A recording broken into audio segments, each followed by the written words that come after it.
The Word of God is alive and powerful, sharper than any two-edged sword, piercing even to the dividing asunder of the soul and the spirit and of the joints and the marrow, and is a critic of the thoughts and intents of the heart. Ang tibuok nga kasulatan gipaginawa sa Dios, ug may kapuslanan alang sa pagpanudlo, alang sa pagpamadlong, alang sa pagpanulid ug alang sa pagmatuto sa pagkamatarong aron ang tao sa Dios mamahingpit masinangkapan alang sa tanang maayong buluhaton. Ang kahulugan sa imong mga pagtulunan naghatag og kahayag ug naghatag og salabutan sa mga walay kahibalo. Maayong adlaw sa tanan natong mga subscribers, viewers, followers, fellow believers. Welcome no sab ning atong adlaw-adlaw nga pagtuon sa balaang pulong sa Dios. We consider this Bible study as a worship. We give God's word worth dakong bili sa atong kinabuhi ingon nga mga anak sa Dios. Mga Kristohanon, mao man kini ang atong pasiuna sa kinabuhi. Okay, now kagahapon atong gibiyaan ang pipila ka mga punto sa doktrina. Kay niya pamangita mga dupot ni natong tunan giuluhan og the winner. Okay, ako na sa kang pangutanon nga ang dakong pangutana nagpabilin nga imo bang gitubag ang tawag sa Dios, ang iyang pagdapit kanimo? So again, it's a matter of choice. Nara nimo mutubag ka ba o dili? Okay? Now kita nasayod gikan sa atong natun-an nga doktrina nga sa diha nga kita mutubag sa tawag sa Dios pinagi sa atong pagtuo kang Kristo ingon nga manluluwas, kita nahimong mga sakop sa harianong panimalay sa Dios. One body with equal privilege and equal opportunity. Dias Colosas 1:18 nagkanayon kini sa in English, kining he dinhi si Ginoong Jesucristo is also head of the body, the church. And he is the beginning, the firstborn from the dead, so that he himself will come to have first place in everything. Na tinuod nga ang matag magtutuo ni Ginoong Jesucristo bahin na kini sa lawas ni Kristo. That every believer is part of the body of Christ. Each member matag sakop ana siya iyang kaugalingong papel in the body, his own function. Ug ang matag sakop niini labihan sa pagkamahinungdanon. Way usa nga dili gyud mahinungdanon in every function. Ang matag papel sa matag sakop niining maong lawas ni Kristo labihan sa pagkamahinungdanon and significant. Now diha sa John 7:37, God's word says, if anyone is thirsty, let him come to me and drink. Verse 38, he who believes in me, as the scripture said, from his innermost being will flow rivers of living water. Verse 39, but this he spoke of the Spirit, whom those who believed in him were to receive. For the Spirit was not yet given because Jesus was not yet glorified. Now kita mga magtutuo, gipanawag kita gikan sa kangit-ngit ngadto sa kahayag. Hinumdumi ang Juan 8:12. Then Jesus again spoke to them, saying, I am the light of the world. He who follows me will not walk in the darkness, but will have the light of life. No, kanang he who follows me, kanang follows diha, following, kini nagpasabot o pagtuo nimo ni Ginoong Jesucristo. No, nibot pasabot ni following. He who follows me will not walk in the darkness. It means faith in Christ. Dias Mateo 5:14. Gidugangan pagyud kinis pagyon. You are the light of the world. A city set on a hill cannot be hidden. Verse 15, nor does anyone light a lamp and put it under a basket, but on the lampstand, and it gives light to all who are in the house.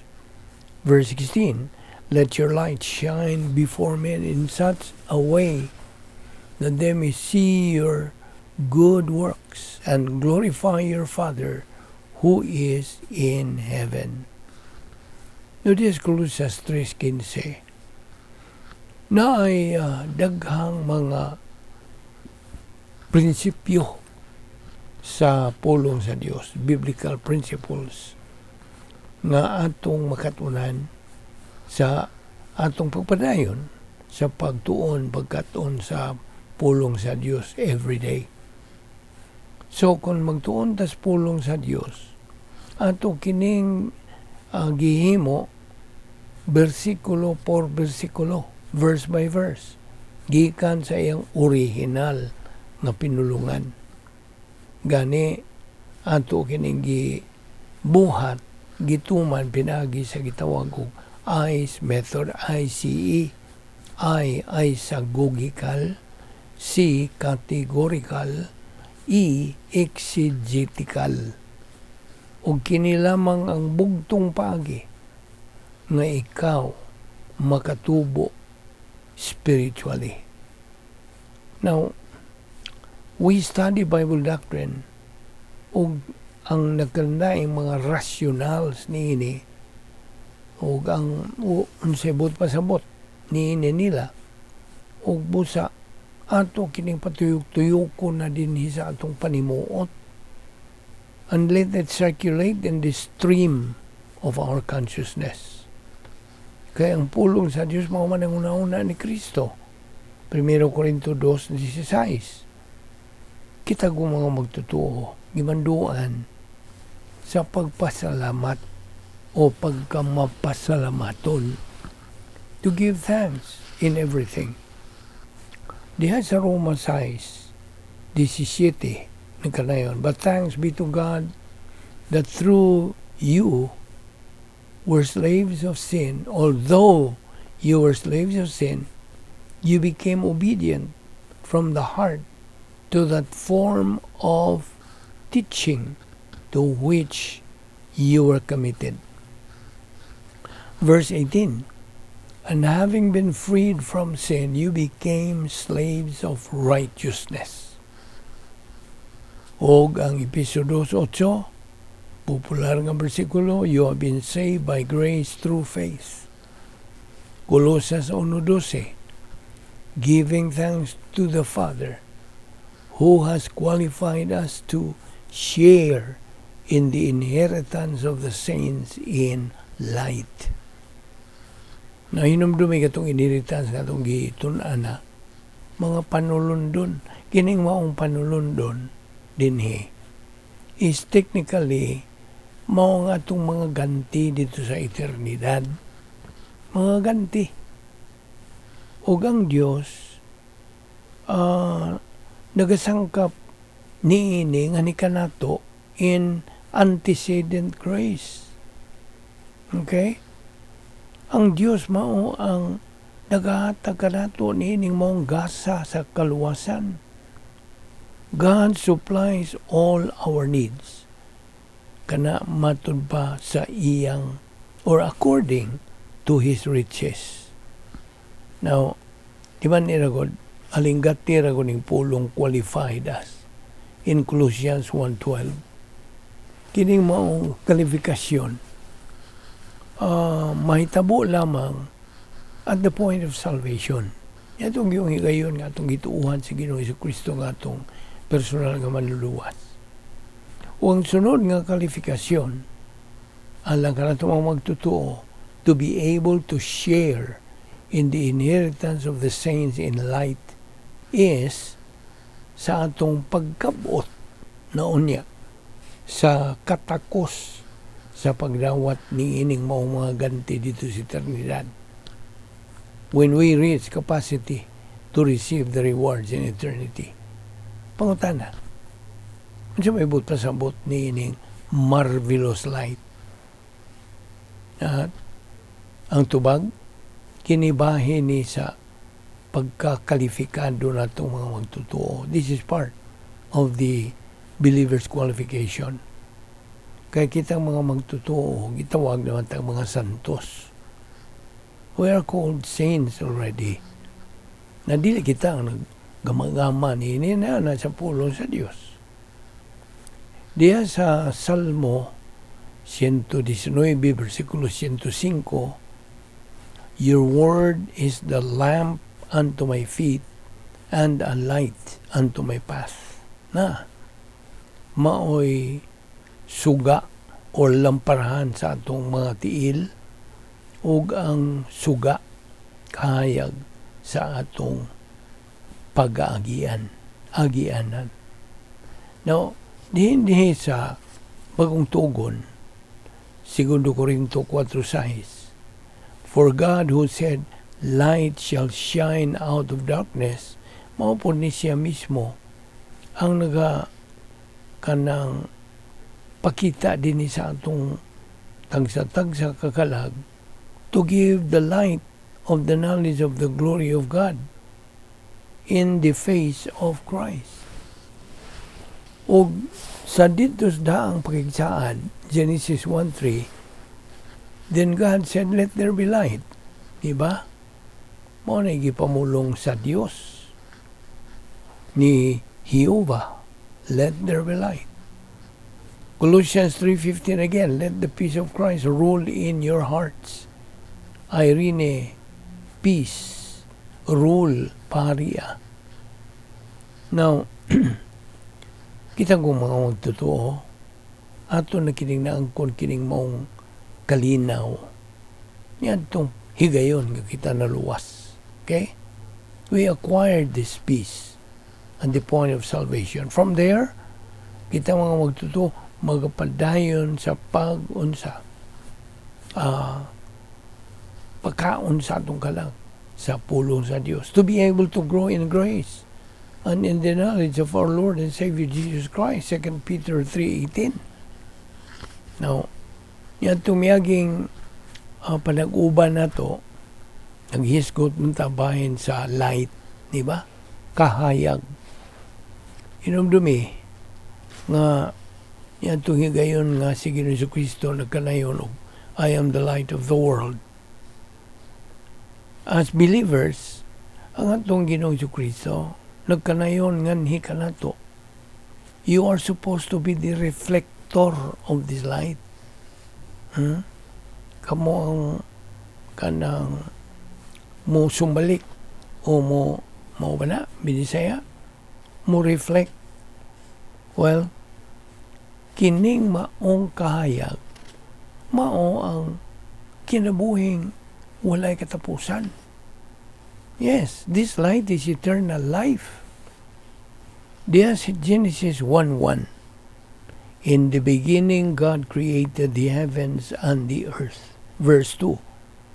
The earth was formless and void, and darkness was over the surface of the deep.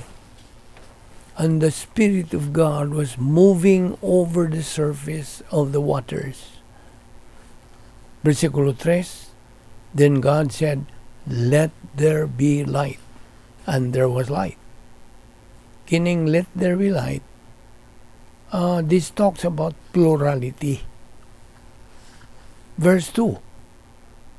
Ang verse 2, mo na to ang restore, pagpabalik, restoration, done and performed by God the Holy Spirit. Ang Espiritu Santo mo ay nagabuhat nini. Versikulo 3, balikon ko, the God who said, "Let there be light," is the same God who restores our soul at the moment of salvation. Siya po mismo ang nag-restore, nagapabangon, nagapabuhi sa atong kalag at the moment of salvation. Segundo Corinto 4:6, for God who said, "Light shall shine out of darkness," maupod ni siya mismo has shown in our hearts. Matthew 5:16, let your light shine before men in such a way that they may see your good works and glorify your Father who is in heaven. Now, ang tanan ra ba, dayag at the light. Gusto? Yes, everything is visible at the light. Now, Ephesians 5:13, nagkanayon, but all things become visible. Ato ning ipadayon ugma. Diniyo na kita mohonong sa Ephesians 5:13. Bala na mo nga Diyos, salamat nining grasya nga mong ipahimuslan usap ning adlaw. Salamat uban sa paghatag nimo sa among mayong panglawas o kalantip pa sa among pangunahuna sa paminaw sa imong pulong aron kami mapasabot gyud maayo sa Espiritu Santo. Nagaampo kami nga imo kaming dasigon, hagiton, kanunay aron kami magapadayon nining among pagbuylo nga espirituhanon hangtod makabot gyud namo ang espirituhanong tumong spiritual goal, which is spiritual maturity, the stage of capacity for life. Salamat niya mong Bible study pinagi sa Vic Balbido Evangelistic Ministry, kining tanan na mong ipasalamatan sa ngalan ni Ginoong Hesus Kristo. Amen.